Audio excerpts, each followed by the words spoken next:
বছরের পর বছর চলে যায়, সন্ধানও পাওয়া যায় না। মা দুঃখিনী অপেক্ষায় থাকেন আমার জাদুমণি কখন আসবে। আইয়ামে জাহিলিয়াতে যেখানেই যাক না কেন সন্তান ভালো আছে, খেয়ে পড়ে আছে, এতটুকু বাবা মা নিশ্চয় থাকতেন।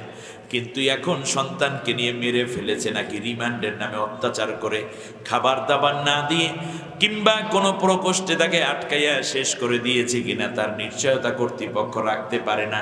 আমি মনে করি 1450 বছর পরে আজকের যেই জাহিলিয়াত শুরু হয়েছে সেই জাহিলিয়াতের চাইতে এটা আরো জঘন্য। আইয়ামে জাহিলিয়াতে সুদের কারবার ছিল, এখন নাই নাকি? এখন মহাজনদের নাম তো বড় বড় ব্র্যাক, গ্রামীণ ব্যাংক, আশা ব্যাংক, এই রকম ব্যাংকগুলো চুষে নিয়ে যাচ্ছে জনগণকে, ঠিক কিনা বলেন? অর্থনৈতিক শোষণ, ধনী আরো ধনী হচ্ছে, গরিবের রসাতল। আমার বন্ধুগণ, সেই সময় আইয়ামে জাহিলিয়াত থেকে নিয়ে মাদক দ্রব্যের সয়লাভ ছিল সেই সময়। আপনারা বলুন, এখন কি মাদক দ্রব্য নাই? হ্যাঁ, এখন কি মাদক দ্রব্য নাই? আল্লাহ নবী এর জন্য বলেছেন, শোনো ও দুনিয়ার মানুষেরা, এমন একটা সময় চলে আসবে যেই সময় আরো ভয়াবহতা দেখা দেবে। আল্লাহ নবীর সাহাবী সাওবান রাদিয়াল্লাহু তাআলা আনহু থেকে বর্ণিত, আল্লাহ নবী বলেছেন, ইন্নামা আখাফু আলা উম্মাতিল আইম্মাতাল মুদাল্লিন। এমন একটা সময় চলে আসবে, আরবের মধ্যে যেমন এখন পথভ্রষ্ট মানুষগুলো নেতৃত্ব দিচ্ছে, একটা সময় আসবে যখন আমার উম্মতের মধ্যে সবচেয়ে পথভ্রষ্ট মানুষগুলো নেতা হয়ে যাবে। আলহামদুলিল্লাহি রাব্বিল আলামিন,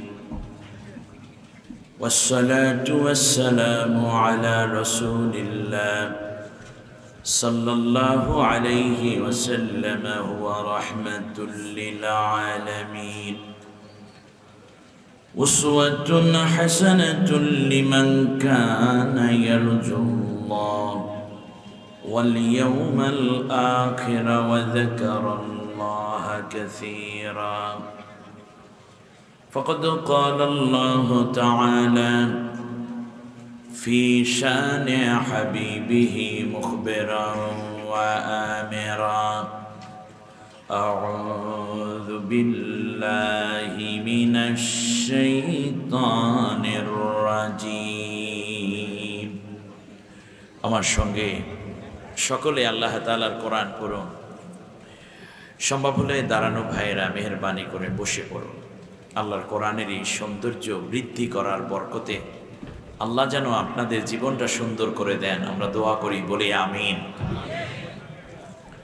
আমার সাথে সবাই পড়েন, আউযু বিল্লাহি মিনাশ শাইতানির রাজীম, বিসমিল্লাহির রাহমানির রাহিম।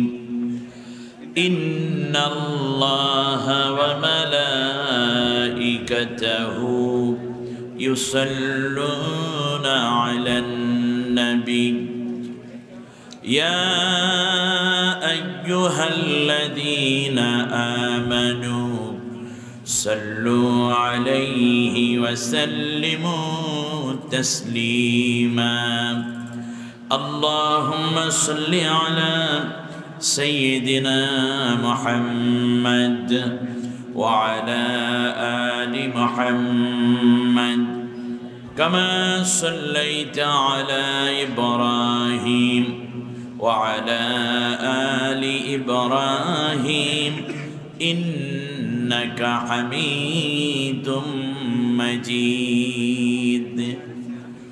درفشانی میں طریقت روک دڑیا کر دیا، دل کو روشن کر دیا، آنکھوں کو فینا کر دیا، بلغ العلا بکمالہ کشف الدجى بجمالہ، حسنت جميع خصاله صلوا عليه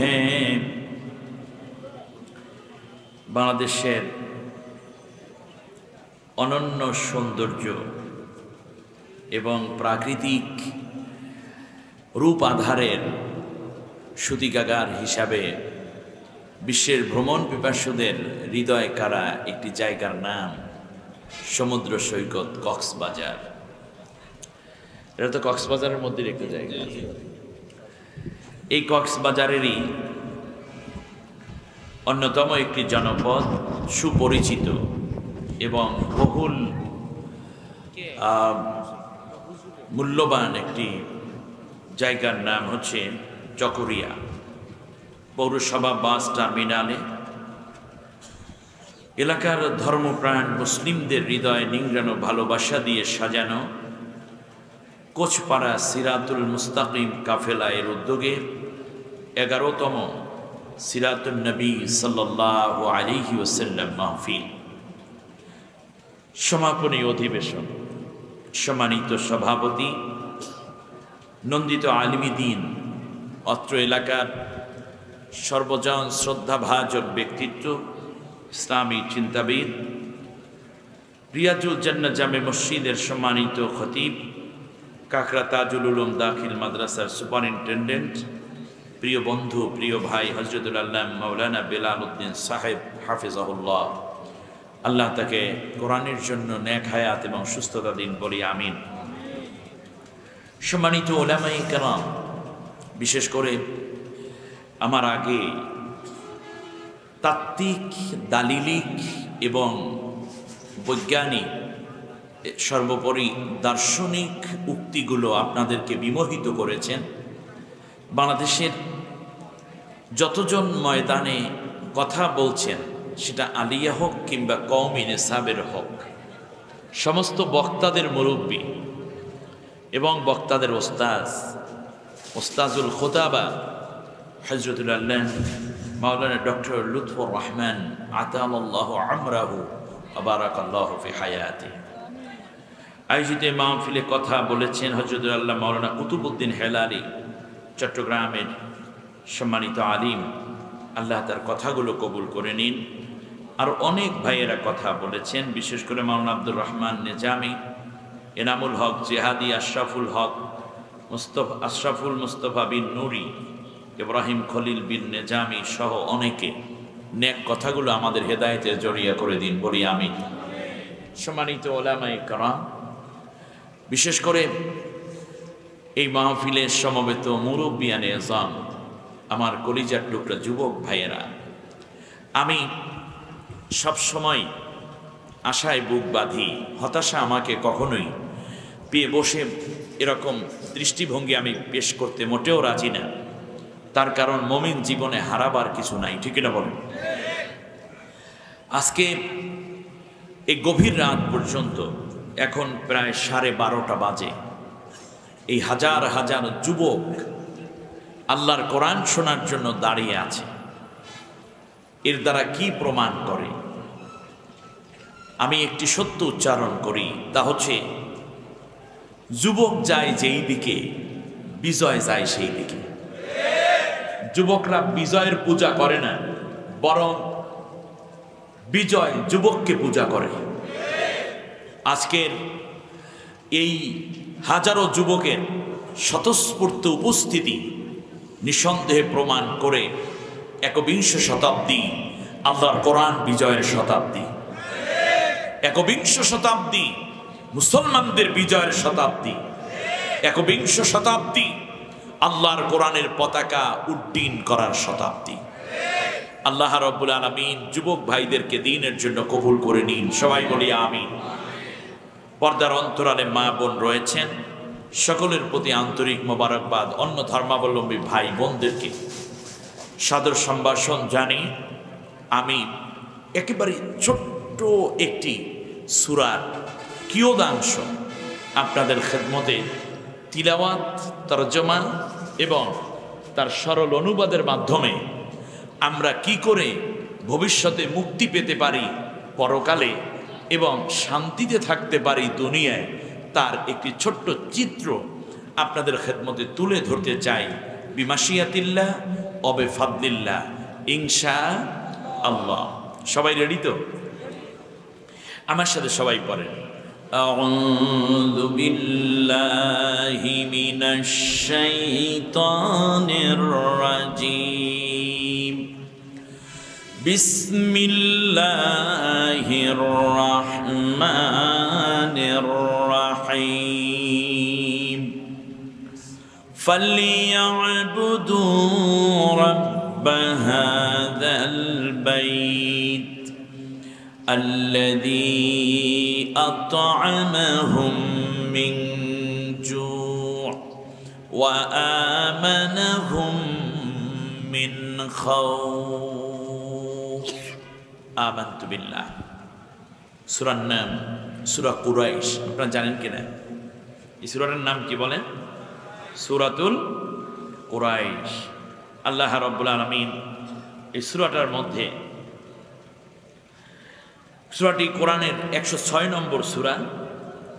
সূরাটির মধ্যে আল্লাহ সুবহানাহু ওয়া তাআলা সর্বমোট 4টি আয়াত দিয়েছেন, আর একটি আছে রুকু। মক্কায় অবতীর্ণ এই সূরা। অর্থ হচ্ছে, সুতরাং হে বিশ্বের মানব জাতি, তোমরা সকলে, বিশেষ করে সেই সময়কার কুরাইশদেরকে লক্ষ্য করে আল্লাহ তাআলা বলছেন, তাদের উচিত এই যে বাইতুল্লাহ তথা আল্লাহর ঘর, এই ঘরের যিনি রব, যিনি লালন পালনকারী, যিনি সাস্টেইনার আল্লাহ, একমাত্র তারই ইবাদত করা, তারই একমাত্র বন্দিগি করা। যদি বিশ্বের মানব জাতি একমাত্র আল্লাহ তাআলার ইবাদত বন্দিগি, দাসত্ব মেনে নেয়, প্রভুত্ব মেনে নেয়, কর্তৃত্ব মেনে নেয়, আইন ও শাসন মেনে নেয়, তাহলে আমি আল্লাহ রাব্বুল আলামিন তাদের জন্য 2টা প্রতিশ্রুতি দিচ্ছি। আমি আল্লাহ তাদেরকে 2টা জিনিস দিয়ে ধন্য করে দেব। সুবহানাল্লাহ। ওয়াদা করতেছেন কে? আল্লাযী আত'আমাহুম মিন জু'।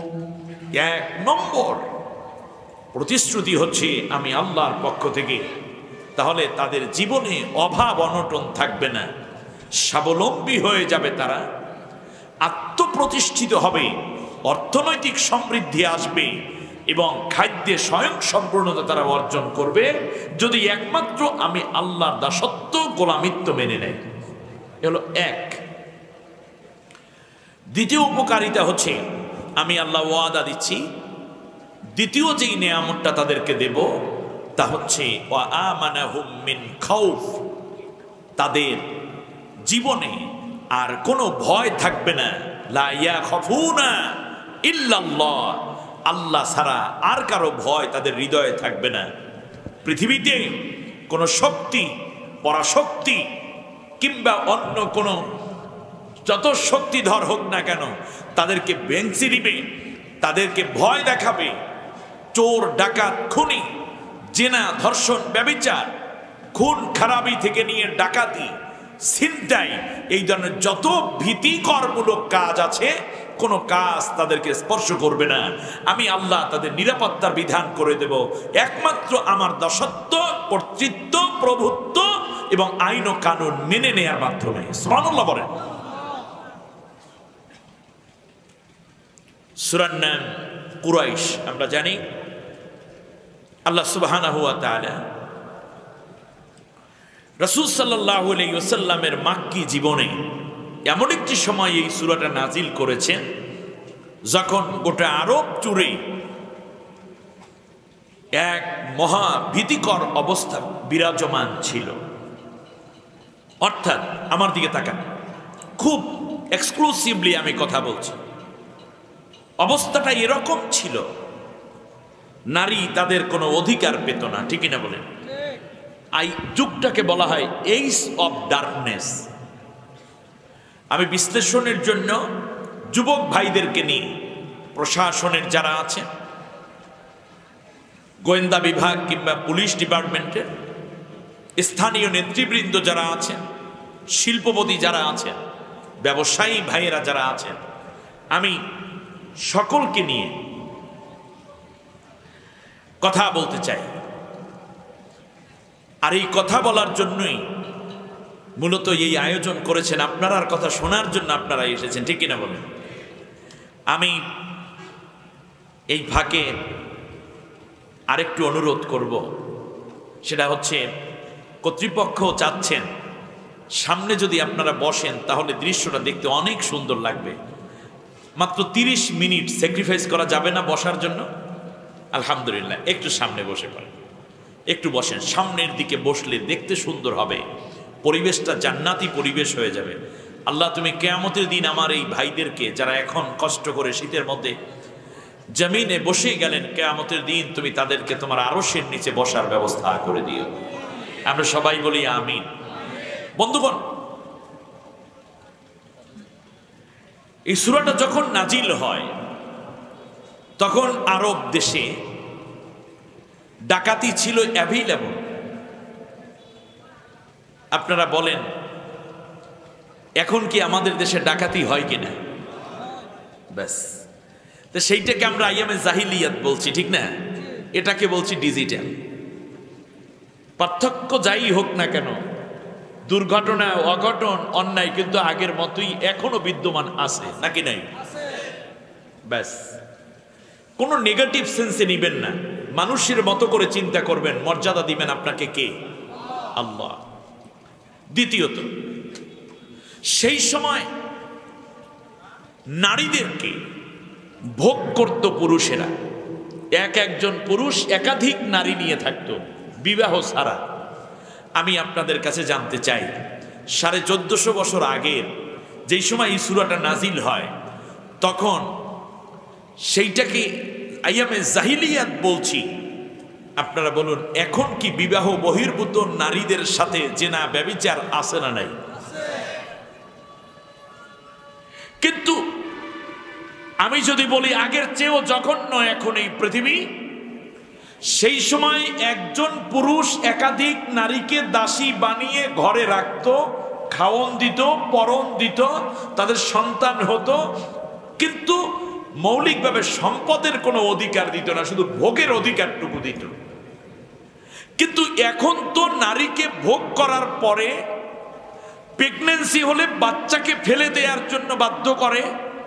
এমন হয় একজন নারীকে একাধিক পুরুষ একই সাথে ধর্ষণ করার পরে নারীটাকে হত্যা করে কেটে কেটে টুকরা টুকরা করে 100 জায়গায় 100 খণ্ডিত দেহ রেখে দেয়, যাতে করে কোনো দিন সে ধরা না পড়ে, ঠিক না বলেন?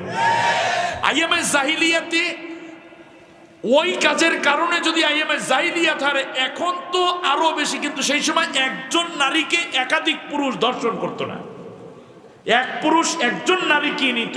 এখন তো একজন নারীকে ডজনকে ডজন ছেলেরা ব্যবহার করছে। সন্তান প্রেগন্যান্সি হওয়ার পরে মহিলাকে সন্তান ধারণের পরে সেটাকে তারা ফেলে দিতে বাধ্য করছে, এমনকি মেয়েটাকে বিবাহ করে না, খাবারের অধিকারও দেয় না, এমনকি এক পর্যায়ে তারা কেটে ফেলে হত্যা করে টুকরা টুকরা পর্যন্ত করে। আমি তো মনে করি আধুনিক জাহিলিয়াত সেই জাহিলিয়াতের চেয়েও জঘন্য। আমি সূরার প্রেক্ষাপট একটা ব্যাকগ্রাউন্ড আপনাদেরকে জানাচ্ছি, জ্ঞানীদের জন্য আমি কথা বলি। আমি বিশ্বাস করি আপনারা আমার চেয়ে বেশি জ্ঞান রাখেন। আমার ভাইয়েরা, সেই সময় কন্যা সন্তানদেরকে জীবন্ত কবর দেয়া হতো। আপনারা জানেন কিনা কেন দেয়া হতো?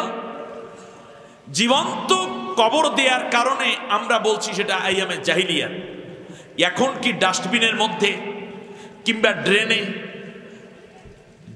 নবজাতকের ছোট কচি তুলতুলে দেহ এখনো পাওয়া যাচ্ছে কিনা? শুনুন, সেই সময় সব বাবারাই তাদের মেয়েদেরকে জীবন্ত কবর দিত না। জীবন্ত কবর কেন দিত আগে সেইটা জানা দরকার। সেটা হচ্ছে সেই সময় যারা ধনী শ্রেণী ছিল, বণিক শ্রেণী ছিল, ক্ষমতাশীল ছিল, কন্যা বড় হওয়ার পরে বাবার কাছ থেকে ছিনিয়ে নিয়ে অথবা মা বাবার সামনে এই কন্যাকে ধর্ষণ করত, অথবা অপমানিত করত, অথবা টেনে হেসড়ে নিয়ে যেত। তো বাবা যেহেতু ওই অন্যায় রোধ করতে ক্ষমতা রাখত না, এই কারণে আশঙ্কাগ্রস্ত হয়ে যে এই শিশুবেলায় তোকে মেরে ফেলবো, যেহেতু বড় হওয়ার পরে তোর ইজ্জত আবরু নিরাপত্তা আমি দুর্বল পিতা দিতে পারবো না। খেয়াল করুন, এই জন্যই কেবল কন্যা সন্তানকে জীবন্ত কবর দেয়া হতো। যদি সব বাবারাই তাদের কন্যাদেরকে জীবন্ত কবর দিতেন, তাহলে খাদিজা রাদিয়াল্লাহু তাআলা আনহা আসতেন কোত্থেকে, সুমাইয়া আসতেন কোত্থেকে, মাইমুনা আসতেন কোত্থেকে? তাহলে বোঝা যায় সব বাবারা তাদের কন্যাদেরকে জীবন্ত কবর দিত না। এখনো কি বাবার সামনে সন্তানকে ধর্ষণ করা হয় না? সেই সময় মানুষ মানুষকে পশুর মতো বাজারে বিক্রি করত, ডাকাতি করে ডাকাতের দল নিয়ে আসতো, বাজারে বিক্রি করত, মানুষেরা এই দাস এবং দাসী বানাইয়া নিয়ে যেত। সেই কারণে বলছি ওটার নাম আইয়ামে জাহিলিয়াত। আল্লাহ নবী এসে দাস প্রথা উঠাই দিলেন, সুবহানাল্লাহ বলেন। আমার ভাইয়েরা, এবার একটু নিজের দিকে তাকাই। সেই সময় মানুষ মানুষকে ডাকাতি করে নিয়ে যেত, বিক্রি করে দিত। তার মধ্যে আমরা একজনের নাম জানি। আল্লাহ নবীর কাছে একজন দাস এসেছিল, নাম ছিল যায়েদ বিন হারেসা রাদিয়াল্লাহু আনহু। তাকে ক্রয় করেছিল খাদিজা রাদিয়াল্লাহু তাআলা আনহার মামাতো ভাই ওকাস মেলা থেকে। সেখান থেকে এনে মামাতো বোনকে দিয়েছেন উপহার, যে এই দাসটা আমি তোকে হাদিয়া দিলাম। দাস হাদিয়া দেয়। আল্লাহ নবীর সাথে বিয়ে হওয়ার পরে এই যায়েদ বিন হারেসাকে আল্লাহ নবীকে উপহার দিলেন খাদিজা রাদিয়াল্লাহু তাআলা আনহা। যায়েদ বিন হারেসার বয়স তখন 18 বছর। এইদিকে তার বাবা মা খবর পেয়েছে মুহাম্মদুর রাসূলুল্লাহর কাছে যায়েদ বিন হারেসা আছে। সুবহানাল্লাহ। চাচা এবং বাবা দুইজন, অর্থাৎ হারেসা এবং হারেসার ভাই দুইজন এসেছে যায়েদকে নিতে। প্রথমে আল্লাহর নবীর বাড়িতে এসে নবীর সাথে সাক্ষাৎ করে বললেন, মুহাম্মদ, আপনার কাছে আমাদের যায়েদ আছে, যত টাকা চান আপনি, আমি তত টাকা দিয়ে আমরা যায়েদকে নিয়ে যাব। বিশ্বনবী সাল্লাল্লাহু আলাইহি ওয়াসাল্লাম বললেন, যায়েদ আমার কাছে আছে, আপনার টাকা দরকার নাই, আমি কিছুক্ষণের মধ্যে যায়েদকে ডেকে আপনাদের সাথে পরিচয় করিয়ে দেব। তারপরে যায়েদ যদি যেতে চায় তাহলে কোনো পয়সা লাগবে না, আমি আপনাদের সাথে দিয়ে দেব। আর যদি যায়েদ আপনাদের সাথে যেতে না চায় তাহলে জোর করে আমার বুক থেকে যায়েদকে ছেড়ে দেব না। সুবহানাল্লাহ। যায়েদ বিন হারেসা রাদিয়াল্লাহু তাআলা আনহুকে ডাকা হলো। বিশ্বনবী সাল্লাল্লাহু আলাইহি ওয়াসাল্লামের পাশে এসে যায়েদ দাঁড়ালেন। আল্লাহ নবী বললেন, যায়েদ, তোমাকে ওকাজ মেলা থেকে ডাকাতের কাছ থেকে কিনে নিয়ে আসা হলো। হাত ঘুরে ঘুরে তুমি এখন তৃতীয় ব্যক্তির তত্ত্বাবধানে আছো। যায়েদ রে, তুমি আমার তত্ত্বাবধানে প্রায় 11টা বছর পর্যন্ত লালিত পালিত হচ্ছ। আমি তোমার বাবা না, এই হলো তোমার বাবা হারেসা, আর এই হলো তোমার চাচা তোমাকে নিতে এসেছে। তোমার মা তোমার বিরহে, তোমার শোকে, তোমাকে হারাইয়া তোমার মাও কাঁদতে কাঁদতে অন্ধ হয়ে যাওয়ার উপক্রম। আমি চাই তুমি এখন সিদ্ধান্ত নাও, তুমি তোমার মায়ের কাছে বাবার কাছে চলে যাবে নাকি আমার কাছে থাকবে, তুমি সিদ্ধান্ত নাও। যায়েদ বিন হারেসা বাবার কাছে চলে গেলেন, বাবার পাশে গিয়ে বসলেন, বাবার হাতের মধ্যে চুমু খেলেন, বাবাও জড়াইয়া ধরলেন। 17টা বছর পরে, প্রায় 13-14 বছর পরে সন্তানকে পেয়েছে। একেবারে শিশুবেলায় ডাকাতের দল মায়ের কোল থেকে ছিনাই নিয়েছিল। যায়েদ বিন হারেসা রাদিয়াল্লাহু তাআলা আনহু ওয়ানারদা চাচার দিকে তাকায়, বাবার দিকে তাকায়, আর একবার নবীর দিকে তাকায়। যায়েদ বিন হারেসা মাঝখানে দাঁড়িয়ে বাবাকে লক্ষ্য করে শেষবারে বললেন, আব্বু, এই পৃথিবীতে শিশুবেলায় বাবাকে হারিয়েছি, মাকে হারিয়েছি, আপনাদের দুইজনকে হারিয়ে মায়ের মমতার, বাবার স্নেহ সবকিছু বিশ্বনবীর কাছ থেকে আমি পেয়েছি। আমার যে মা নাই, আমার যে বাবা নাই, এরকম কোনো অভাব আমি কোনোদিন অনুভব করি নাই। নবীর পরিবারে এত মায়া মমতা আমি পেয়েছি। শেষবারে আল্লাহর নবীকে জড়িয়ে ধরে বুকের মধ্যে মাথা রেখে নবীর কোমরটা শক্ত করে ধরে যায়েদ বিন হারেসা ফোপাইয়া ফোপাইয়া কান্দে আর বলে, আব্বু গো, আপনাদের কাছে আমি যদি যাই আমি যেতে পারবো ঠিকই, কিন্তু আমার মনটা মরে যাবে, আমি আস্তে আস্তে শেষ হয়ে যাব। আব্বু, আপনি যায়েদ বিন হারেসাকে আমাকে আপনারা হারাইয়া বেঁচে আছেন, মাঝে মাঝে আমি যেতে পারবো, কিন্তু নবীর কদম ছেড়ে নবীর বুক ছেড়ে যদি আমি চলে যাই, নবীর বিরহে নবীর শোকে আমি যায়েদ বাঁচব না। আল্লাহু আকবার।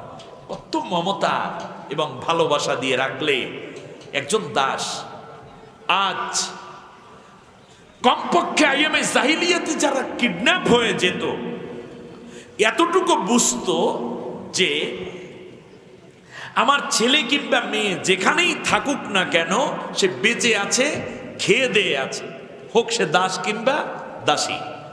কিন্তু আজ এই পৃথিবীতে কেউ যদি একবার কিডন্যাপ হয়ে যায়, হোক সেটা সাদা পোশাকধারীদের দ্বারা, আইন শৃঙ্খলা রক্ষাকারী বাহিনীর দ্বারা কিংবা কোনো বাহিনীর দ্বারা, যখন কিডন্যাপ হয়ে নিয়ে যায় তখন বাবা মা এতটুকু আশাও করতে পারে না আমার ছেলেটা বেঁচে আছে। যারা দিনের কোনো জ্ঞান নাই বদ্দিনগুলো নেতা হবে, ফলে মানুষ বদ্দিনকে তাদের আদর্শ হিসাবে মেনে নিতে বাধ্য হবে। আল্লাহ নবী আবার বলেছেন, শোনো দুনিয়ার মানুষ, শুধু এটাই নয় বরং লা ইয়াশরাবান্না নাসু মিন উম্মাতিল খামরা ইউসাম্মুনাহা বিগাইরি ইসমিহা। ইবনে মাজাহ 4020 নম্বর হাদিসে আল্লাহর নবী বলেছেন, মাদক দ্রব্য পান করবে কিন্তু মদের নামে না, অন্যান্য নামে। মনে রাখবা কিয়ামত শুরু হয়ে গেছে। ইয়াবা, ফেন্সিডিল, কোকেন, তারি, মারজুয়ারা, পেথিডিন, এই রকম গাঁজা, এখন আর নামগুলো ভিন্ন হয়েছে কিন্তু জিনিস একই, ঠিক না বলে আমার ভাইয়েরা? এরপরে আল্লাহর নবী বলেছেন, শোনো, ওয়াসাদাল কাবিলাতা ফাসিকুহুম, আর এর ফলেই দেখা যাবে এইরকম মাদকের সয়লাভ যখন হবে তখন ফাসেক লোকেরা সমাজের নেতৃত্ব দেয়া শুরু করে দিবে, আর তারা বিভিন্ন নামে মদ পান করবে, এমনকি মদের সয়লাভ গোটা সমাজের মধ্যে প্রবাহিত হবে। এখন হচ্ছে কিনা সেটা? সেই সময় মদ পান করতে এই জন্য আইএমএ জাহিলিয়াত, এখন তো সভ্য সমাজ, এখন কেন মাদক দ্রব্য? নারী পুরুষের উলঙ্গপনা ছিল। আল্লাহ নবীর যেই সময় নবুয়ত পাওয়ার পূর্ব মুহূর্ত এবং খানিকটা কিছুদিন পর্যন্ত আইয়ামে জাহিলিয়াতের মধ্যে সেই অবস্থায় এমন ছিল, সেই আরব সমাজের মধ্যে উলঙ্গ নারী পুরুষরা একত্র হয়ে মদ পান করে শীষ দিয়ে এবং আঙ্গুলের মধ্যে তুড়ি দিয়ে তারপর কাবা ঘর জিয়ারত করতো। তারা বুঝাইতো এইভাবে কাবা জিয়ারত করলে তার জীবনে কোনো গুনাহ থাকে না। ধর্মের নামে সব অধর্মের কাজ সেই সময় বহমান ছিল। মানুষ মানুষকে হত্যা করে উল্লাস করত, যে যত বড় হত্যাকারী সে তত বড় নেতা। এটা কি এখন হচ্ছে না? আমেরিকার দিকে তাকান, ব্রিটেনের দিকে তাকান, ফ্রান্সের দিকে তাকান, যারাই তাম বিশ্বকে লুটপাট করে খাচ্ছে, অত্যাচার করছে, তারাই বড় লিডার। এমনকি আমাদের দেশেও এই রোগ কম ঢোকে নাই, ঠিক না বলেন? হ্যাঁ, যে যত বেশি কোপাকুপি করতে পারে, অত্যাচার করতে পারে, দুর্নীতি করতে পারে, সে তত বড় লিডার। এই চিন্তা তো মুসলমানের কথা থাকার কথা না। আল্লাহ নবী সাল্লাল্লাহু আলাইহি ওয়াসাল্লাম বলেছেন, শোনো, এমন একটা সময় চলে আসবে, ইজা তুখিজাল ফাইউ দাওলা, রাষ্ট্রের সম্পদকে নিজের সম্পদ মনে করা হবে। নাউজুবিল্লাহ। বাবার সম্পত্তি, শ্বশুরের সম্পত্তি, দাদার সম্পত্তি, স্বামীর সম্পত্তি মনে করে দেশ ও জাতির আমানতের সম্পত্তিগুলোকে নষ্ট করে দেওয়া হবে। এটা কিসের আলামত? কিয়ামতের আলামত। এখন আমি আপনাদের কাছে মৌলিকভাবে যেই জায়গাটা আবার আনতে চাই, সেই সময় এত বড় জঘন্যতা, যেই সময় ইয়াতিমের মাল ভক্ষণ করছে রাষ্ট্র ক্ষমতা, অন্যায়ভাবে নারীদেরকে বেইজ্জতি করছে রাষ্ট্র ক্ষমতা আবু জেহেল আবু লাহাবের গোষ্ঠীরা। সেই সময় সূরা কুরাইশ নাজিল হয়ে আল্লাহ রাব্বুল আলামিন বলছেন যে এমন একটা সময় আসবে তোমরা যদি সবাই একমাত্র আল্লাহ, আমি সেই জায়গাটিতে যাব আল্লাহর কোরআন নিয়ে। আল্লাহ কবুল করুন বলেন আমিন। খুব ঠান্ডা মাথায় কথা নিতে হবে। আমি দ্রুতই শেষ করার চেষ্টা করব, কিন্তু কথাটুকু বলা দরকার। দ্বিতীয়, আদি ইবনে হাতেম তাইয়ের বয়স তখন 87 বছর। সুবহানাল্লাহ পড়ে। 87 বছর বয়সের এই বৃদ্ধ ফজরের নামাজ শেষে তিনি রাস্তায় পায়চারি করছেন, লাঠিতে ভর দিয়ে। চোখের পাওয়ারও কমে গেছে। হঠাৎ করে দেখতে পেলেন ঘোড়ার পিঠে সওয়ার হওয়া এক নারী, হিজাব পরা, এক হাতে ঘোড়ার লাগাম টেনে ধরা, আর এক হাতের মধ্যে চাবুক। আদি ইবনে হাতেম তাই বললেন, একটু দাঁড়াও। মেয়েটা ঘোড়ার লাগাম টেনে ধরে দাঁড়ালো। আদি সালাম দিলেন। মেয়েটা বললেন, ওয়ালাইকুম আসসালাম। ঘোড়ার পিঠ থেকে মেয়েটা নামলো বৃদ্ধ এক সাহাবীর সম্মানে। বললেন, তুমি কে গো? বলল, আমার নাম হচ্ছে জহুরা। তোমার নাম জহুরা? বেশ ভালো কথা, যাচ্ছ কোথায়? বলল যে আমার বাড়ি হলো ইয়ামেন। তো ইয়ামেনের রাজধানী সানায় আমার বাড়ি। তুমি যাবা কোথায়? বলল, আমি মদিনার হাজরামাউতে যাব। বলল, কেন যাবা? বলল যে আমি যাব, আমার ভাই এখানে বিয়ে করেছে 2 বছর আগে। 7 মাস আগে এই ফ্যামিলিতে আমার ভাইয়ের একটা ছেলে সন্তান আল্লাহ দান করেছেন আমার ভাবির গর্ভে। ছেলেটা বড় হচ্ছে, 5-6 মাস হয়ে যাচ্ছে, কিন্তু আমি যে একটু দেখতে আসব সম্ভব হচ্ছে না, কারণ আমার বাবা বৃদ্ধ মানুষ, তিনি জার্নি করবেন, সাহস করেন না। ভাইটাও এখানেই, কিন্তু ফুপির মন মানে না, আমি রওনা করব। আমার বাবা প্রথম দিকে 2-1 বার অনুমতি না দিলেও শেষবারে আমাকে বললেন, হ্যাঁ তুমি যেতে পারো। আমি যখন রওনা করলাম, আমার বাবা বললেন যে তুমি চলে যাও।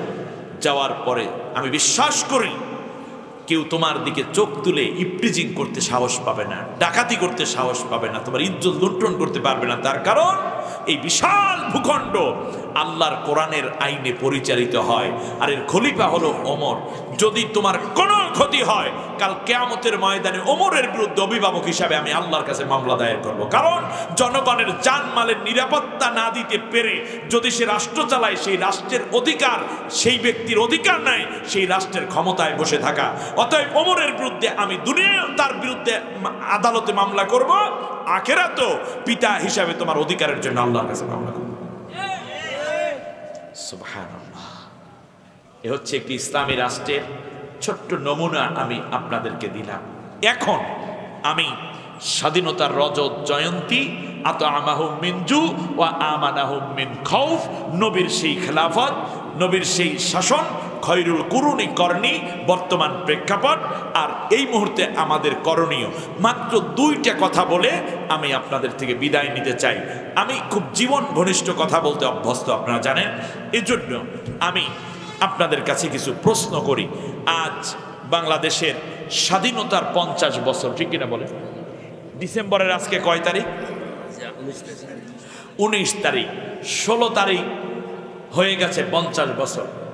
এখানে আমি বিনয়ের সাথে অনুরোধ করব, যারা রাজনীতি করেন, মুমিন ভাই হিসাবে আমি আপনাদের কাছে হাত ধরে একটা অনুরোধ করব, আপনি রাজনীতি চিন্তাটা মাথা থেকে ঝেড়ে ফেলে এই মুহূর্তে মুমিন হিসাবে আমার কিছু কথা শোনেন।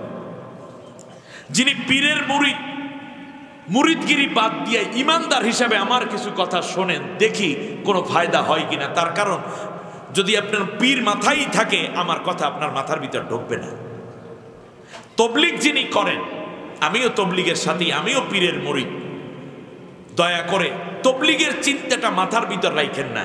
আমি যা বলি একটু শোনেন আল্লাহর কোরআন দিয়ে, দেখেন তাহলে আপনি মাথার ভিতর কিছু নিতে পারবেন। আর না হলে আপনার মতের সাথে একটু অমিল হলে আপনি আমাকে ডিনাই করে চলে যাওয়ার সম্ভাবনা আছে, ঠিক কিনা বলুন? সেজন্য খুব ধৈর্য সহকারে আমি আপনাদের কাছে একটা প্রশ্ন করি।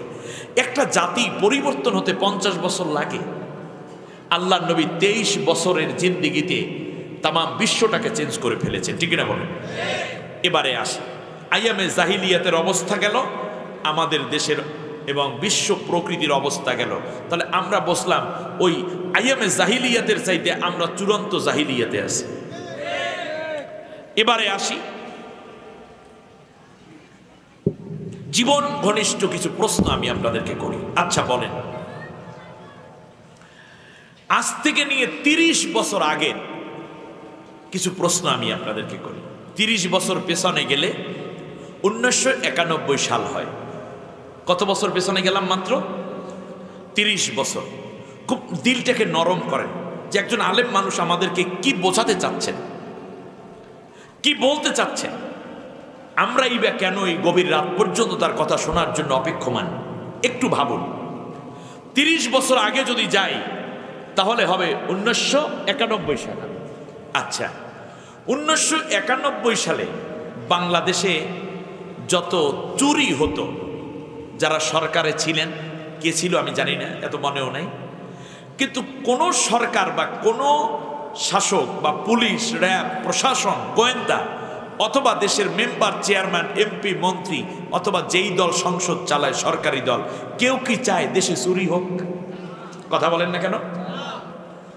আজ থেকে 30 বছর আগে বাংলাদেশে ছোটখাটো চুরি যা হইতো, কোন সরকারে চাইল না, পুলিশে চাইল না, দেশের গোয়েন্দারা চাইল না, আমরাও চাইলাম না, কিন্তু এই 30 বছরে দেশে চুরি 30 বছর আগে যা হইতো তার চেয়ে কমছে না বাড়ছে? কান খাড়া করেন, বিবেকের পর্দাটা খোলেন। আমি আপনাদেরকে একটা নতুন দিগন্তে নিয়ে যেতে চাই। আমি না, আল্লাহর কোরআন দিয়ে নিতে চাই। আল্লাহ কবুল করুন, বলেন আমি। তার আগে আমি আপনাদেরকে একটু বিবেকের জায়গায় একটু ঘষা মাজা করতে চাই। দেখি আপনাদের নতুন কোনো চিন্তা আসে কিনা। আসলে আপনি আজকে ওমর হতে পারেন আপনি আবু বকর, ঠিক না বলেন? 30 বছর আগে যারাই ক্ষমতা কিংবা প্রশাসনে ছিলেন, কেউ চায় নাই চুরি হোক। তবুও সেই সময় যেটা হতো, এই 30 বছরে চুরি কমে নাই, বরং চুরি আগের চাইতে ডিজিটালাইজড হয়েছে, চুরির ধরন বেড়েছে এবং এক কলমের খোঁচায় কোটি কোটি টাকা চুরি করার একটা সিদ্ধান্ত এবং সিস্টেম চালু হয়েছে, ঠিক না বল? বেশ, চুরি কমলো না, কিন্তু সবাই কমাইতে চাইছে। তাহলে বোঝা যায় যেই সিস্টেমে আমরা আছি, এই সিস্টেমে মন যদিও চায় চুরি কমুক, কিন্তু কমার সম্ভাবনা নাই। পুলিশেরাও পারে নাই চুরি কমাইতে। আচ্ছা, 30 বছর আগে 2001 সালে দেশে জেনা ব্যভিচার হতো, কিন্তু কেউ চায় না, প্রশাসনও চায় না ধর্ষণ হোক, জেনা ব্যভিচার হোক। এই 30 বছরে না চাওয়ার পরেও জেনা ব্যভিচার ধর্ষণ কমছে না বাড়ছে? কত গুণ বাড়ছে? তাহলে চায় না, কিন্তু এরপরও বেড়েছে। এর মানে হচ্ছে কোনো না কোনো একটা জায়গায় ত্রুটি আছে, যার কারণে এটা বন্ধ হচ্ছে না। আমি খুব দৃষ্টিকে অনেক দূর থেকে নিয়ে কথা বলছি। আশা করি আমার কথার সাথে আপনারা একমত হবেন, জ্ঞানী ভাইরা অবশ্যই একমত হবেন। কেউ চাইল না ধর্ষণ হোক, জেনা হোক, প্রশাসন চাইল না, সরকারে যারাই আছে চাইল না, আমরাও চাই নাই, আলেমরাও চাই নাই, কিন্তু জেনা ধর্ষণ আগের চেয়ে কমে নাই, বরং আরো। তাহলে বোঝা যায় প্রশাসনের যেই সেটআপ দেয়া আছে, যেই সিস্টেম এবং সরকারের যেই বিধিবিধান আছে, এর দ্বারা জেনা ধর্ষণ কমানো সম্ভব না, বরং আরো বহুগুণে বাড়ছে। অতএব এই ক্ষেত্রে ব্যর্থ। এই ক্ষেত্রে কি ব্যর্থ? আচ্ছা, খুন খারাপি আগের চেয়ে কমছে না বাড়ছে? কোন সরকার কি চায় খুন হোক মানুষ? পুলিশ, র্যাব, গোয়েন্দারা চায়? তাহলে বোঝা যায় যে সিস্টেমে আছে, এই সিস্টেমে খুন খারাপি বন্ধ করা সম্ভব না। খুব ঠান্ডা মাথায় কথা নেন। আচ্ছা, মদ তথা মাদক দ্রব্য, ইয়াবা, কোকেন, তারি, ফেন্সিডিল, মারজুয়ারা, পেথিডিন, মদ, হিরোইন, গাঁজা, এইগুলা বারু, এটি কেউ চায়? পুলিশেরা চায়? পুলিশেরা অভিযান চালাইতেছে, র্যাব অভিযান চালাচ্ছে, গোয়েন্দারা অভিযান চালাচ্ছে, সরকার বারবার বলছে, সব সরকার বলছে মাদকের বিরুদ্ধে আমাদের জিরো টলারেন্স, ঠিক না বলেন? কিন্তু আপনারা একটু বলেন 30 বছর আগে বাংলাদেশে যেই মাদকের সয়লাভ ছিল, এই 30 বছরে এত প্রচেষ্টার পরেও মাদক কমলো না বাড়লো? কয় গুণ বাড়ছে? অনেক গুণ বেড়েছে। তাহলে বোঝা যাচ্ছে প্রশাসন এবং সরকারের সদিচ্ছা থাকার পরেও যেহেতু এটা বন্ধ হচ্ছে না, আর এটা বন্ধ হওয়ার সম্ভাবনাও নাই। বেপর্দা, বেহায়া, আমরা আলেম ওলামা হুজুরেরা চাই নেই বেপর্দা হোক, নারীরা পর্দায় থাকুক, ওয়াজ করে যাচ্ছে। 30 বছর আগে নারীরা যতটুকু বেপর্দা ছিল, এই 30 বছরে বেপর্দা কমছে না বাড়ছে? তাহলে বোঝা যায় আমাদের ওয়াজ এবং সরকারের সদিচ্ছা, অভিভাবকদের আবেদনের পরেও বেপর্দা যেহেতু বাড়ছে, অতএব যেই সিস্টেমে আমরা বন্ধ করতে চাই, এই সিস্টেমে বন্ধ করা সম্ভব না।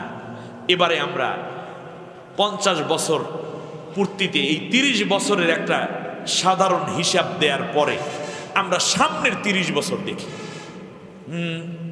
জ্ঞানীদের জন্য আমি কথা বলছি। সামনের 30 বছর যদি যোগ করি, হয়তোবা আমি নাও থাকতে পারি, আমাদের কেউ হয়তো থাকবে, কেউ থাকবে না, কমপক্ষে আমাদের ছেলে মেয়ে নাতি নাতিনরা তো থাকবে নাকি? আচ্ছা, আগামী 30 বছর যদি দেশ এবং জাতি এইভাবেই চলে, এই বিধান, এই সংবিধান, এই প্রশাসন, এই রকম পদ্ধতিতে পরিচালিত সরকার যেই দলই আসুন যদি থাকে, আগামী 30 বছরে দেশে মোটামুটি আর কোনো মাদকদ্রব্য থাকবে না, ঠিক না? মাদকদ্রব্য বন্ধ হবে নাকি মাদক আরো বেশি সুলভ মূল্যে সহজলভ্য হবে? আমার তো ভয় হয় এভাবে বলবে, যেমন এখন বলে বাদাম রাখবেন, কাঁচা বাদাম আছে না নাকি, এরপরে লেস ফিতা রাখবেন, হাতের চুড়ি, নাকের দুল, কানের ফুল, সোনো পাউডার, লিপস্টিক রাখবেন, পান চুন রাখবেন, ফেরিওয়ালারা বাড়িতে আসে না? ঠিক যদি এইভাবে যদি চলে, আমি ভয় করছি এভাবে বলবে কেউ রাখবেন ফেন্সিডিল, কোকেন, তারি, হিরোইন, মারজুয়ারা, পেথিডিন, আপনারা যদি 1 বোতল ফেন্সিডিল কিনেন তাই 1 পুরি গাঁজা ফ্রি দেয়া হবে। কি আপনারা ভয় করছেন মনে? আচ্ছা, আগামী 30 বছর যদি এইভাবেই জাতি চলে, ঠান্ডা মাথায় কথা নিবেন, জ্ঞানীর মতো ভাববেন, অভিভাবকের মতো চিন্তা করবেন, বিজ্ঞদের মতো মন্তব্য করবেন। আপনি মুমিন মুসলিম, আপনার দায়িত্ব আছে এই সমাজের জন্য। এবার শুনেন, এইভাবে যদি চলতে থাকি আমরা, 50 বছর তো গেল, 30 বছরের হিসাব নিচ্ছি এক্সক্লুসিভলি। আগামী 30 বছর আপনারা বলেন জেনা, ধর্ষণ কি অবস্থা হবে? কেমন বাড়বে? এখনই তো গার্লফ্রেন্ড বয়ফ্রেন্ড পর্যন্ত চলে আসছে। 18-র নিচে আমার মেয়েকে বিয়ে দেওয়া নিষিদ্ধ, কিন্তু ধর্ষিতা হলে সেই দায় সরকার নিচ্ছে না। সাংবাদিক এক মহিলাকে জেনা করলো, 71 টিভির মহিলাকে। আমার খুব করুণা হয়, কেউ ডাকলো আর সে চলে গেল। একত্রে থাকার ফলে এই দুষ্ট দুরাচার সাংবাদিক তার সাথে জেনা করলো, অকপটে থাকা শুরু করলো, কনজুগাল লাইফ ডিল করলো, পেটের ভিতর বাচ্চা আসলো, বললো তুমি বাচ্চা ফেলে না দিলে তাহলে তোমাকে বিয়ে করব না। 6 মাসের বাচ্চাকে ফেলে দিল, তারপরে এখন বলতেছে বিয়ে করব কেন, তুমি তো আমার 54 নম্বর। এর মানে এর আগে আরো 53 জনের সাথে কুলাঙ্গারে খারাপ করেছে, সে আদালত থেকে জামিন পায়, আল্লাহর কোরআনের দায়রা জামিন পাচ্ছে না, ঠিক কিনা?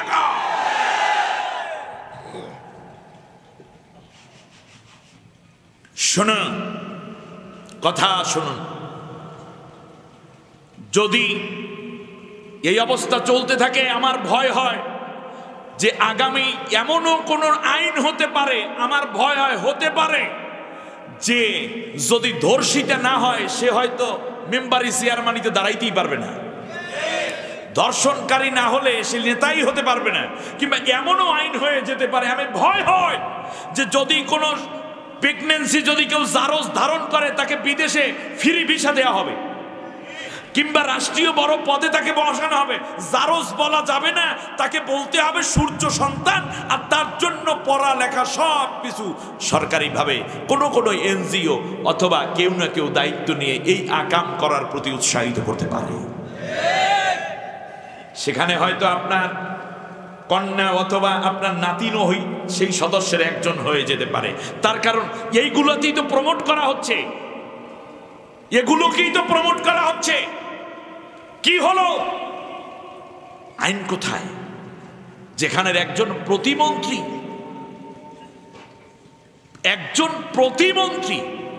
মন্ত্রীর মধ্যের প্রতিমন্ত্রী একজন নারীকে ফোনালাপ, এতটুকু ভাস হলো মাত্র। এরকম কত প্রতিমন্ত্রী আছে, কত মন্ত্রী আছে, কত ডিসিএসপি আছে, কত মেম্বার চেয়ারম্যান আছে, আল্লাহ তাআলাই ভালো জানেন। মাত্র একজন একটা ভাস হলো, এতটুকু কত আকাম কুকাম করার পর এতটুকু ভাস হয়েছে, আল্লাহ তাআলা ভালো জানেন। এরা প্রতিমন্ত্রী হয় কি করে? দেশ থেকে চলে গেছে, বাংলার পবিত্র ভূমিতে আবার কেন তাকে প্রবেশ করতে দেওয়া হলো? এই জমিন তো তাদের জন্য নয়। আমি মনে করছি, খুব আশঙ্কা করছি, একদিন জামালউদ্দিন নাও থাকতে পারি।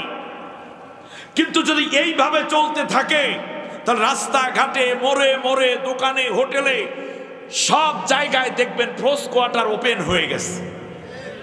আমার ভয় করছি আমি। তৃতীয়, সুদ ঘুষ কোন পর্যায়ে যাবে? দুর্নীতি আগামী 30 বছর কোন জায়গায় যাবে বলেন দেখি। আমার কথা আপনারা বুঝতেছেন না মনে? তাহলে আমরা কি আগামী 30 বছরেও কোনো রাজনৈতিকভাবে কোনো উন্নয়ন আপনারা দেখতে পাচ্ছেন কিনা সেইটা বলেন আগে। না। আচ্ছা, এবার হুজুরদেরকে ধরি। হুজুরেরা, আমরা কি চাইছিলাম? আমরা চেয়েছিলাম নারীরা পর্দায় থাকুক। এই ওয়াজই তো করলাম নাকি? আমাদের আগে আলেমরা করে গেছেন। ডক্টর লুৎফুর রহমান সাহেব দীর্ঘদিন ধরে এই ওয়াজ করে যাচ্ছেন। আপনারা বলেন, ওয়াজের কোনো কাজে লাগছে? পর্দা বাড়ছে না বেপর্দা বাড়ছে? বেপর্দা বাড়ছে, পর্দা বাড়ে। আমরা চেয়েছি সব মানুষ নামাজি হোক, কিন্তু সব মানুষ নামাজি হয়েছে? ফজর ওয়াক্তে বিশাল মসজিদ, ইমামের পেছনে একামত দেওয়ার লোকটা পর্যন্ত নাই। আমি কি ভুল বলতেছি? এইভাবে যদি যায় আগামী 30 বছরে মসজিদ থাকবে কিন্তু মুসল্লি খুঁজে পাওয়া যাবে না। রাস্তাঘাটে এখন যেই সিনেমার পোস্টারগুলো লাগানো হচ্ছে, যেই দেশের প্রধানমন্ত্রী নারী, সাবেক প্রধানমন্ত্রী নারী, স্পিকার নারী, সেই দেশে কেমন করে অর্ধলঙ্গ নারীর বুক, কোমর, পিঠ, পেট খোলা ছবিগুলো সিনেমার ছবির নাম দিয়ে রাস্তায় রাস্তায় টানানো হয়। সেন্সর বোর্ড কেমন করে অনুমতি দেয়? এমন কি কেমন করে এই ধরনের কাজগুলো তথ্য মন্ত্রণালয় অনুমতি দেয়, সংস্কৃতি মন্ত্রণালয় অনুমতি দেয়। ওখানে মানুষ বসছে না, মানুষরূপী কিছু দানব বসে আছে, আল্লাহ ভালো জানে। আমার ভাইয়েরা, আর কয়দিন পরে না জানি আগামী 30 বছর হুজুরদের এই ওয়াজ তো বহুত দূরে চলে যাবে। যেই হুজুরেরা মদের বিরুদ্ধে কথা কয় এদেরকেই গ্রেপ্তার করা হচ্ছে। যেই হুজুরা জেনার বিরুদ্ধে কথা বলে সেই হুজুরদের কি ধর্ষণ মামলা দিয়ে জেলে ঢোকানো হচ্ছে, ঠিক না বলেন? এগুলো খুব কুলক্ষণ। আমি আপনাদের উদ্দেশ্যে, আপনারা কি আসলে, আমরা হুজুরেরাও ব্যর্থ। হুজুরেরা ব্যর্থ হয়েছি কেন আমি আপনাদেরকে বলি। আল্লাহ রাব্বুল আলামিন কোরআনুল কারীমের মধ্যে এমন কিছু বিধিবিধান দিয়ে দিয়েছেন যেইগুলো ওয়াজের বিষয় নয়, কিন্তু আমরা হুজুরেরা, আমরা পীরেরা, আমরা বুজুর্গরা, তবলিগের ভাইরা আমরা বানাইছি এটা ওয়াজের বিষয়। যেমন একটা কথা বলি, মদ পান করিস না বাবা, গুনাহ হয়, পরকালে জাহান্নামে যাবি। এটা কিন্তু ওয়াজের কোনো বিষয় না। এটা ওয়াজ হইতে পারে, কিন্তু মনে রাখবেন এটা কিন্তু আইনের বিষয়। আল্লাহর নবী বলেছেন, মদখোরকে গ্রেফতার করো, প্রতিদিন 80টা করে বেত্রাঘাত করো, যতদিন পর্যন্ত তার মদের নেশা না কাটবে ততদিন 80টা করে বেত মারবা জেলের মধ্যে ঢুকাইয়া। একটা দুইটা যদি সন্তানকে, 2-3টা মদখোরকে যদি এই সকরিয়ার ধৈর্য ঠিক মতো বেত মারা শুরু হয়, বাকিগুলাই দেখবেন হাত কাঁপতে কাঁপতে মদের বোতল বইরে যাবে, ঠিক কিনা? শুধু মদের বিরুদ্ধে মাদক বিরোধী অভিযান চালাচ্ছে আমার দেশের পুলিশ। মাঝে মাঝে পেপার পত্রিকায় এরকমও খবর আছে, 2-1 পুলিশ নিজেও 2 বোতল খাইয়া তারপর উদ্ধারে নামে। কি আপনার পান্না মাঝে মাঝে হাসেন কেন? আমাদের কাছে তথ্য আছে। আমরা দেখে শুনে তারপরেই তো বলতে হয়, আর নাও তো পরে আবার মামলা হবে আমার নামে। তাহলে আপনি দেখুন, আবার খেয়াল করুন, চুরি করলে বাবা চুরি করিস না, ভাইরা চুরি করবা না, চুরি করলে গুনাহ হয়, পরকালে তোমার এই খানা হারাম হবে, তুমি জান্নাতে যাইতে পারবা না। এটা ওয়াজ করতে পারেন হুজুর, কিন্তু এটা ওয়াজের কেতাব ছিল না, এটা ওয়াজের বিষয় ছিল না, এটা ছিল আইনের বিষয়। আল্লাহ রাব্বুল আলামিন আইন করে দিয়েছেন, আস-সারিকু ওয়াস-সারিকাতু ফাকতাউ আইদিয়াহুমা, চোর এবং চুন্নির হাত কেটে দাও, দুইও হাত কেটে দাও। আল্লাহু আকবার, হাত কেটে দাও, এটা আল্লাহর আইন হলো হাত কেটে দাও। এটা ছিল আইন।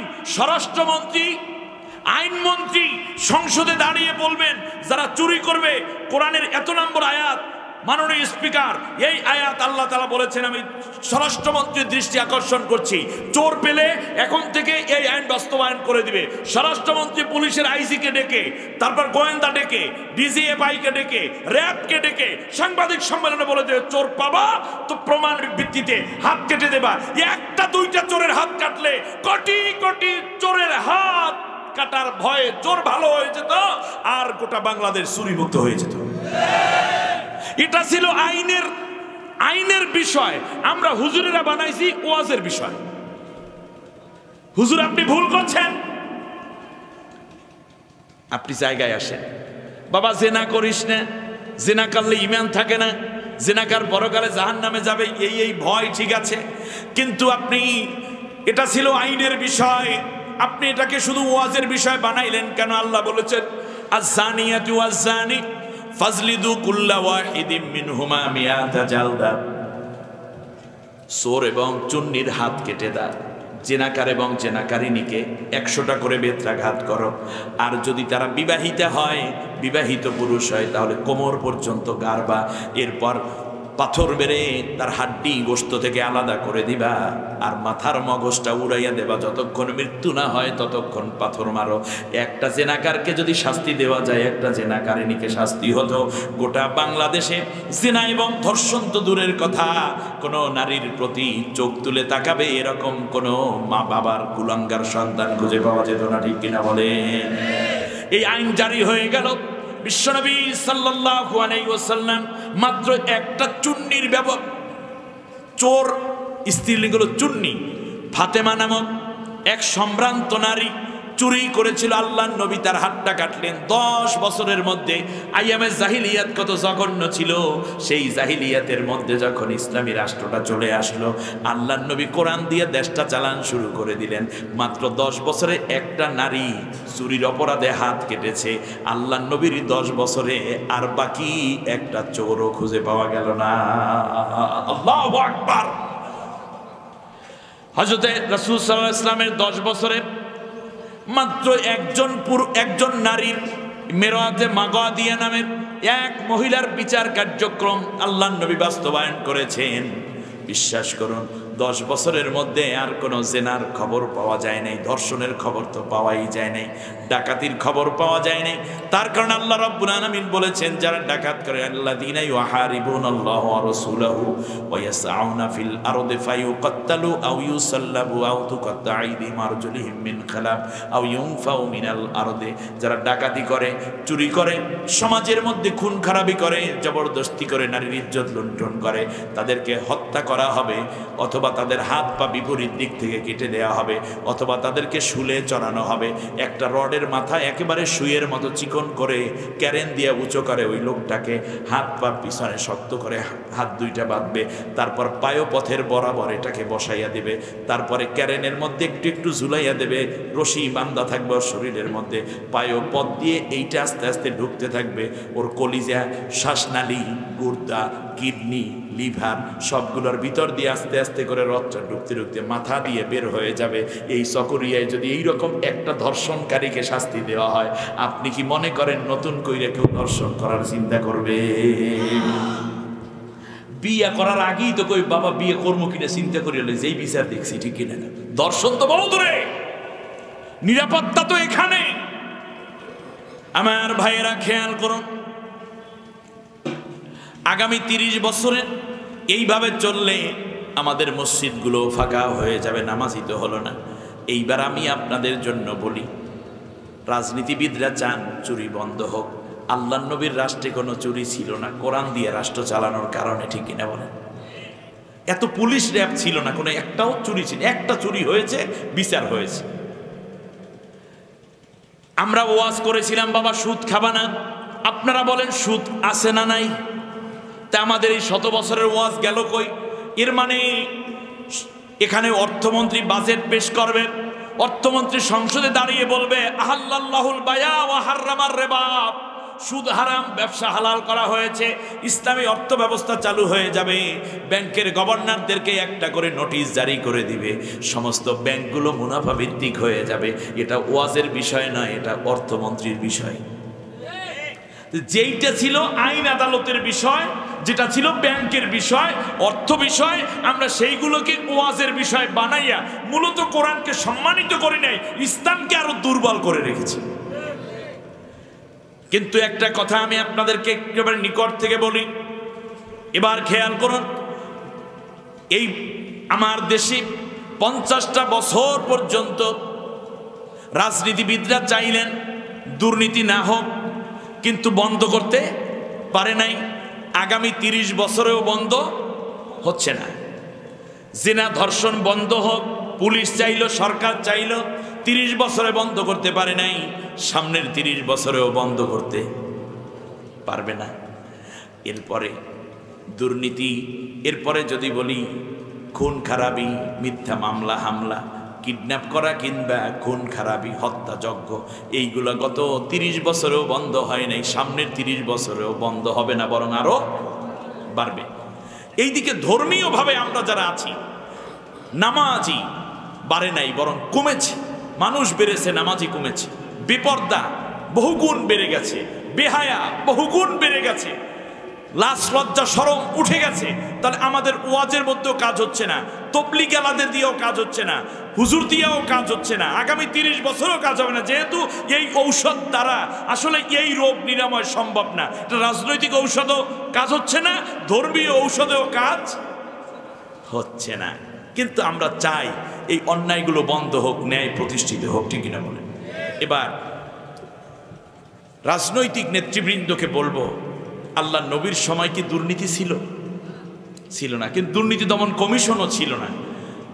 আল্লাহ নবী সাল্লাল্লাহু আলাইহি ওয়াসাল্লাম, দুর্নীতি কেন করবে মানুষ? আমি অনেক সময় এই ঘটনাটা বর্ণনা করি। রাসূল সাল্লাল্লাহু আলাইহি ওয়াসাল্লামের সময় মদিনায় একটু দুর্ভিক্ষের একটা আবহ তৈরি হলো। রাসূল সাল্লাল্লাহু আলাইহি ওয়াসাল্লাম টের পেলেন, ঢোল শহরত করে দেয়া হলো, আগামীকাল সকাল থেকে তোমাদেরকে অনুদান দেওয়া হবে রাষ্ট্রীয়। লোকেরা আসলো, 5 কেজি উটের গোশত, 5 কেজি জব, 5 কেজি আটা, 5 কেজি গম, 5 কেজি তেল। আল্লাহ নবী সবাইকে মাথা পিছু দেওয়া শুরু করলেন। ফজর নামাজ পড়ে আল্লাহ নবী দান করা শুরু করলেন। জুহুরের ওয়াক্তের আজান হলো, হজরতে বেলাল রাদিয়াল্লাহু তাআলা আনহু আজান দিলেন। আল্লাহ নবী দাঁড়ালেন, নবীর দুই পাশে বসা নবীর সাহাবীরা, যারা জান্নাতের সুসংবাদ প্রাপ্ত সাহাবী, সুবহানাল্লাহ বলেন, আবু বকর, ওমর, ওসমান, আলী, তলহা, জুবাইর, খাব্বাব, কুবাইব, বেলাল। আল্লাহ নবী দাঁড়ালেন, সাহাবীরাও দাঁড়ালেন। আল্লাহ নবী দাঁড়ানোর পরে রুমালে ঝাড়া দিলেন, জামা ঝাড়লেন, এভাবে ঝেড়ে শেষ পর্যন্ত নিজের পকেটের মধ্যে হাত দিলেন। পকেটের মধ্যে হাত দিয়ে জামার পকেটটাকে উল্টে ফেললেন। ভিতর থেকে প্যান্ট বা জামার পকেট বের করা যায় না, বের করে আল্লাহ নবী এভাবে ঝাড়তেছেন, এইভাবে টোকা দিচ্ছেন। সাহাবী জিজ্ঞেস করলেন, ইয়া রাসূলুল্লাহ, লিমা সনাতা হাযা ইয়া রাসূলুল্লাহ, ও রাসূল, এটা কেন করছেন? বললেন যে, শোনো, আমার ভয় হয় এটা রাষ্ট্রীয় সম্পত্তি, যদি এর একটা কণা, গমের একটা কণা কিংবা জবের একটা কণাও যদি আমার জামার পকেটের মধ্যে পড়ে থাকে, আর এই অবস্থায় যদি আমি নামাজে দাঁড়াই, আমার নামাজ আল্লাহ কবুল করবেন না। আল্লাহু আকবার। দুর্নীতি মুক্ত সমাজ গঠন করতে চান?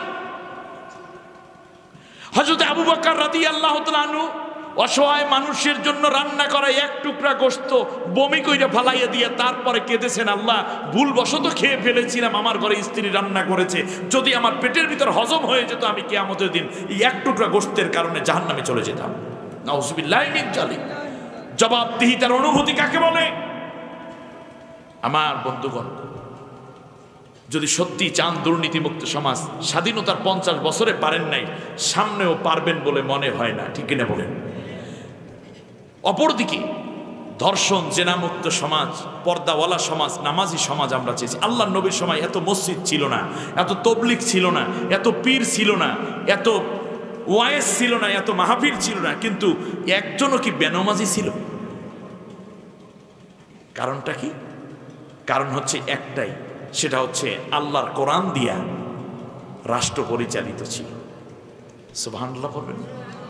50 বছর আরো জঘন্য। আর রাজনীতি নেতৃবৃন্দকে বলি, দল যেটাই করেন, আপনারা দুর্নীতি কমাইতে পারেন নাই, হত্যাযজ্ঞ কমাতে পারেন নাই, ছিনতাই কমাইতে পারেন নাই, চুরি কমাতে পারেন নাই, ডাকাতিও কমাতে পারেন নাই, এমনকি মাদক দ্রব্য কমাতে পারেন নাই। আল্লাহ নবীর রাষ্ট্রে এত মাদক বিরোধী অভিযান ছিল না, কিন্তু যেই দিন আয়াত নাজিল হয়েছে তারপর থেকে এক ফোঁটা মদ মক্কা মদিনায় খুঁজে পাওয়া যায় না, ঠিক কিনা বলে? অতএব মাদক মুক্ত রাষ্ট্র গঠনের জন্য আল্লাহর কোরআনের শাসন দরকার। অতএব একটা আহ্বান শুধু করছি, সেটা হচ্ছে যদি সত্যি চান আতআমাহুম মিন জু ওয়া আমানাহুম মিন খাউফ, সেটা হলো এই যে আল্লাহ রব্বুল আলামিনের কোরআন দিয়ে যদি রাষ্ট্রটা পরিচালিত হয়, তাহলে রাজনীতিবিদদের মনের আকাঙ্ক্ষাও পুরো হয়। আওয়ামী লীগ, বিএনপি, জামাত, জাতীয় পার্টি, জাসদ বাসদ, তারা যা চায় তা তারা 50 বছরে দেখাতে পারে নাই, সামনেও পারবে না। হুজুরের আমরা যা চাই তা 50 বছরে দেখাতে পারে নাই, সামনে 50 বছরেও পারবো না। সুতরাং পারার একটাই জায়গা বাকি আছে, তা হচ্ছে আল্লাহর কোরআন দিয়ে যদি রাষ্ট্রটা পরিচালিত হয়। আল্লাহ রাব্বুল আলামিনের জন্য ওয়াদা করেছেন আতআমাহুম মিন জু ওয়া আমানাহুম মিন খাউফ। শুধু নয়, বরং খাদ্যে স্বয়ং সম্পূর্ণতা আর নিরাপদ রাষ্ট্রই শুধু নয়, বরং আল্লাহ রাব্বুল আলামিন আরো ওয়াদা করেছেন। আল্লাহ রাব্বুল আলামিন বলেন, শোনো, ওয়ালাউ আন্না আহলাল কুরা আমানু ওয়াত্তাকাউ লাফাতাহনা আলাইহিম বারাকাতিম মিনাস সামাই ওয়াল আরদ। কারো ওয়াদা? জোরে বলেন, কারো ওয়াদা? আল্লাহর ওয়াদা। আল্লাহ তাআলা বলছেন, দেশের মানুষ, দেশের জনগণ, দেশের সরকার প্রশাসন, পীর বুজুর্গ, এমনকি তবলিগের কথা বলেন, ওয়াইজ বলেন, বক্তা বলেন, মুফতি বলেন, মুফাসসির বলেন, ইমাম বলেন, খতিব বলেন, গাড়ির ড্রাইভার বলেন, ব্যবসায়ী বলেন, শিক্ষিত, কম শিক্ষিত, বুদ্ধিজীবী, পেশাজীবী, ডাক্তার, ইঞ্জিনিয়ার, যা হও না কেন, নারী পুরুষ, সবাই যদি আমি আল্লাহর কোরআনের আইনটা মেনে নিতে পারো, আর যদি আমাকে ভীতির নীতি অবলম্বন করে আমার উপরেই ঈমানদার হয়ে যাও, তাহলে আমি তোমাদের জন্য আসমানের যত বরকতের দরজা আছে আর জমিনের যত বরকতের দরজা আছে সব দরজাগুলো খুলে দেব। ওয়াদা কার? আসমানে আছে আল্লাহর বরকত, জমিনে আল্লাহর বরকত আছে। নদীর মধ্যে মাছ, সাগরের মধ্যে মাছ, আবার এই জমিনের মধ্যে আছে কত বরকত। দেখেন, একটা মাত্র অঙ্কুর বপন করেন আলুর, অথচ 3 মাস পরে শত শত আলু সেখান থেকে আপনি পেয়ে যান, ঠিক না? একটা মাত্র মরিচের বীজ বপন করেন, সেখান থেকে শত শত মরিচ একটা গাছ থেকে আপনি পেয়ে যান। এই জমিনের মধ্যে শুধু মরিচ আর আলু, ধান আর চালি আছে, ডাল আছে, না আরো কিছু আছে। জমিনের মধ্যে আছে তেল, তেলের খনি আছে না, স্বর্ণের খনি আছে না, গ্যাসের খনি আছে না, হীরার খনি আছে না, কয়লার খনি আছে না। আল্লাহ রাব্বুল আলামিন বলেন, জমিনের উপরে তোমরা আমার কোরআন দিয়ে রাষ্ট্র চালাও, তাহলে আমি জমিনের নিচের যত নিয়ামত আছে সব তোমাদের জন্য খুলে দেব। সুবহানাল্লাহ বলেন। অতএব আজকে সময় এবং বাস্তবতার নিরিখে আমাদের এই মুহূর্তে আর কোনো ডান বাম দিকে তাকাইয়ে 50 বছর গেছে, সামনের 50 বছরের জন্য ন্যূনতম একটা সিদ্ধান্ত নেই, সেটা হচ্ছে সব দল দেখা শেষ, এখন থেকে হবে আল কোরআনের বাংলাদেশ। ঠিক কিনা বলেন? এই কথাগুলো যদি বুঝেন, তাহলে আমার সাথে 3টা স্লোগান আমি আপনাদেরকে শিক্ষা দেব। 1 নম্বর স্লোগান হচ্ছে সব দল দেখা শেষ। বলেন আল কোরআনের, আরো জোরে বলেন আল কোরআনের বাংলাদেশ, কারণ কোরআন ছাড়া তো আমরা উপায় আর দেখছি না কিছু। সব দল দেখা শেষ। দ্বিতীয়, আল কোরআনের আলো।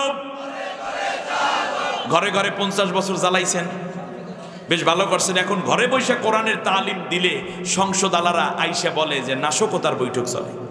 আহা, কোরআনের আলো সংসদে চলো, জোরে বলেন আল কোরআনের আলো সংসদে কোরআনের আলো জ্বললে আমাদের কোনো ক্ষতি আছে না লাভ আছে?